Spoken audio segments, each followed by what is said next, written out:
watch other people on the subway? It's so strange to have to ignore someone who's right up there in your face. A can of sardines springs to mind, except passengers aren't joined by a bond of thick oil and brine. Instead, they're stewing in a miasma of sweat, cologne, and annoyance. Everybody absorbed in their own little worlds, warm little cocoons. There, whizzing through the bowels of the city at a brisk clip, you'll find people reading books and newspapers, maybe on a PlayStation Portable, maybe on a smartphone. Except me. I'll always be looking through the thick glass windows at the flickering blackness just beyond. Sometimes, late at night, I hope I'll get on the same train once more, so I can see it all again. It had been one of those weeks. Actually, it had been one of those months, where the targets piled up like so much dirty laundry. The boss was on my case. Miserable, balding fart in his mortgage and his European sports car, running us all for another bullshit project some client across the country. The days and nights lost their meaning. In at work early to beat the crowd, heading home without ever seeing the light of the sun, caffeine was my only friend. Last thing on the agenda for the work day was mad sprint for the last train home because the miserable bastard wouldn't even sign off on the late night taxi claims. It showed up on the work-life balance indicators, he'd said. It had been another mindless day of numbers, presentation slides, and text. To be frank, I didn't even know if the version of the meaningless report I was working on was the 5th or 15th, nor could I have told you the difference between the two.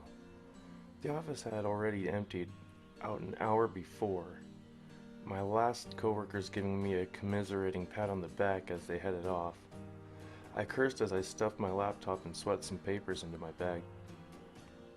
I was going to miss the train. The stale warmth of the building gave way to the bitter cold as I hit the streets running.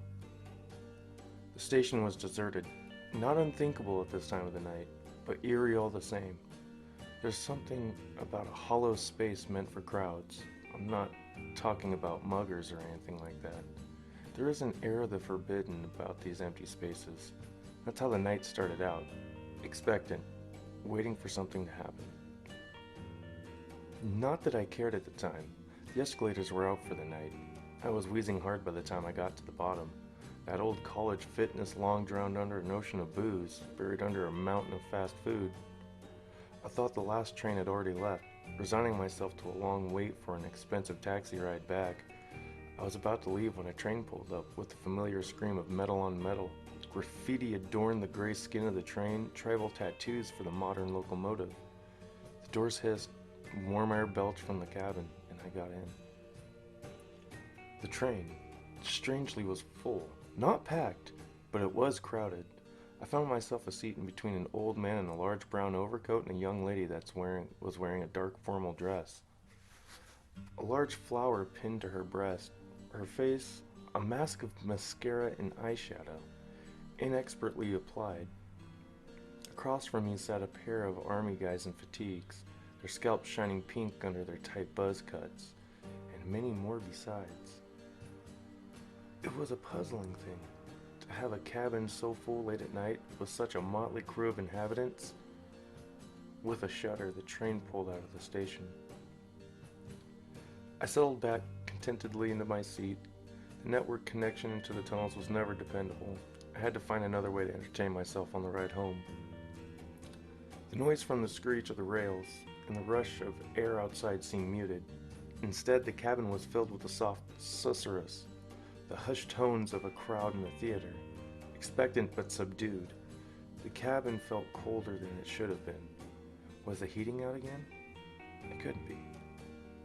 I was certain that the cabin was warmer than the platform a second ago, yet now I felt like I was back outside in the howling cold. I tugged my jacket a little tighter. I looked at the hodgepodge of strange individuals in the cabin. Everybody seemed out of place. Why would there be a gaggle of high school kids obviously inebriated this late at night? Or the white-faced girl that was wearing what seemed to be school uniforms. I shifted uncomfortably into the sculpted plastic seat. Not a single mobile phone or any other electronic device in sight. A strange sight to see in this day and age. I looked up at the row of LED lights that indicated the train's progress along my route. 4 more stops. I was still staring at the display when the train whizzed by the next station. It didn't stop. Didn't even slow down. Just kept going right. The lights and pillars of the station streamed by in a blur. I jerked upright in my seat, my eyes widening. What kind of train had I gotten on? The rest of the crowd was unfazed by this development. If anything, the low buzz of whispers got even louder as the train progressed. We were still hurtling through the dark tunnel, overhead lights flickering on and off, when the little girl in the school uniform affixed me stared at me, wide-eyed. She crept over to the group of high schoolers and tugged at the sleeve of one of the young men. He must have been a basketball player, towering over her as companions. He nearly had to bend double to bring his ear down to the little girl's face. Her jaw worked up and down as she whispered something to him urgently. I heard nothing over the sound of the train. He blinked and took a step back when he looked back in my direction, as though seeing me for the first time. His handsome face twisted strangely. What was it? Anger? No. He looked like he wanted something. He looked hungry. His compatriots noticed the break in the conversation and directed their gazes to focus on his attention. To me. The same gamut of emotions cycled through their faces, shock and then sharpening and hardening in their features. They were hungry too. A giant took a step forward, perhaps meaning some harm or some slight on his person that I must have committed. One of the high school girls held him back. The feeling spread through the cabin, like a spark arcing from person to person. The 2 uniformed men looking up and tightening their jaws.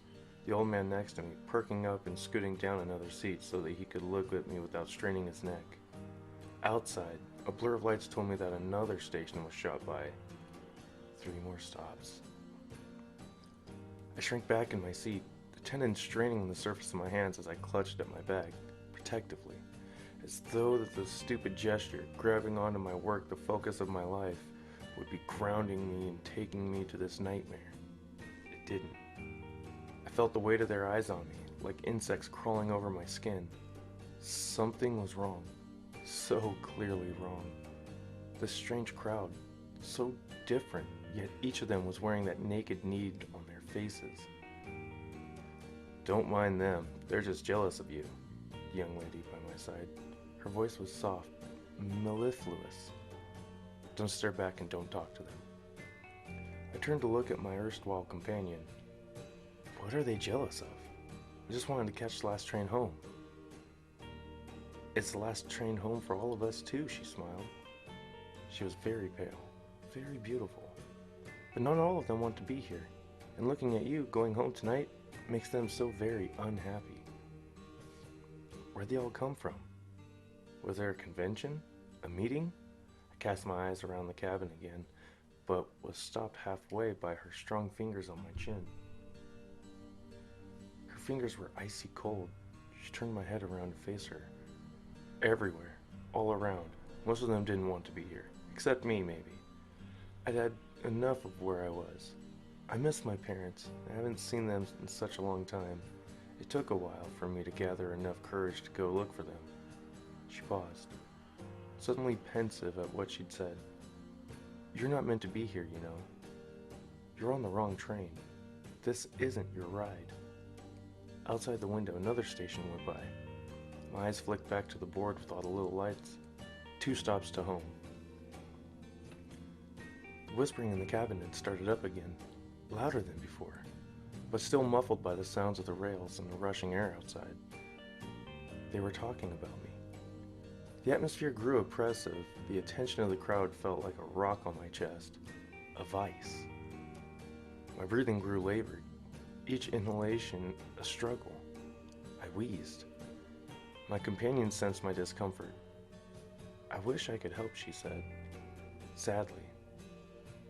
It'll stop when we get to the end of the line, I suppose. Her eyes lit up at the thought. She turned around and scooted up to the seat, her knees on the hard plastic, palms on the cold glass. Even with her face pressed up against the glass, there wasn't a trace of fog on the window left by her breath. She was even breathing at all. Here, Why don't you take this? I won't need it where I'm going. She fumbled at her dress, detached the white flower, and pressed it on my hands. The sweet smell of the lily took my attention away from the pain in my chest. We're here! She was quivering with excitement. As the train began to slow, I looked up at the board overhead. All the lights on the map had gone out.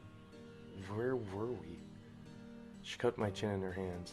It was only then, with her arms so close to my face, that I saw the network of fine white lines that crisscrossed her forearms. She caught the flick of my eyes towards her arms. She shrugged, sheepish. Practice makes perfect, she said. She frowned, suddenly serious again. This stop is for the rest of us. You can't join us. You have to stay here. She leaned forward quickly and gave me a kiss on my cheek. Her cold lips burned like an ice cube. The people in the cabin quickly turned their attention to the approaching platform. I felt the weight on my chest ease. The whispering grew to a crescendo as they pointed and chattered excitingly. The platform drew close, and what a sight it was. I didn't recognize the tiles on the posters. I must have taken this train 1,000 times. I could have closed my eyes and named every station in order and the time between stations if I wanted to. And yet, I was lost. There was nothing on the platform that helped in any way. No signs. No directions. What the platform had was people. A milling sea of heads and faces, all expectant, all eagerly waiting. When the door opened, it let in the roar of the crowd outside. Shouts, shrieks, and yells, and tears. So many tears. The passengers burst out of the train, throwing themselves into a waiting sea of people. I saw one of the army boys embracing an older gentleman, also dressed in military fatigues. None of that new age stuff at pixelated camouflage. It was old school. Big green and brown blotches. The resemblance between the two was clear. They parted, the younger man introducing his father to his compatriot. The older man hugged him tightly as he had hugged his own son earlier. The group of teenagers whooped and leapt as they pushed through the crowd, seeking some new adventure for the night. I caught a last glimpse of the blonde locks of the basketball player as they vanished around a corner. The old man was sitting by me, found an elegant-looking lady in her 30s. Her light sundress looked out of place for the biting cold of winter. Or had I mistaken the man for someone else? I looked again, and it wasn't the old man anymore, but a young couple laughing in the prime of their lives. No, it was the same coat and his features lined with the jealous greed of scant moments ago. They were now lit with a fierce joy. Just as the train doors hissed shut, I saw the girl that sat next to me on the train. She was in tears, with her arms around a well-dressed couple. She waved at me as the train pulled out of the station. I waved back. My legs shook as I got off the train at my stop. The platform was reassuringly deserted. I watched as the train screeched into the distant darkness of the tunnel. I gingerly touched the numb spot on my cheek where the girl had kissed me. My fingers came away wet. I didn't even remember the tears falling. My nose was suddenly assaulted by a rich, thick greenhouse scent, decaying plant matter. I fished out the lily from my coat pocket where the strange girl had left it. The pristine white petals were dried to the point of crumbling and speckling black with rot. I let it fall from my fingers and watched it bounce on the station floor. It sat there, like an unmelting snowflake on the pocket gray concrete. I stared at it for a long time, before I began the long trek home.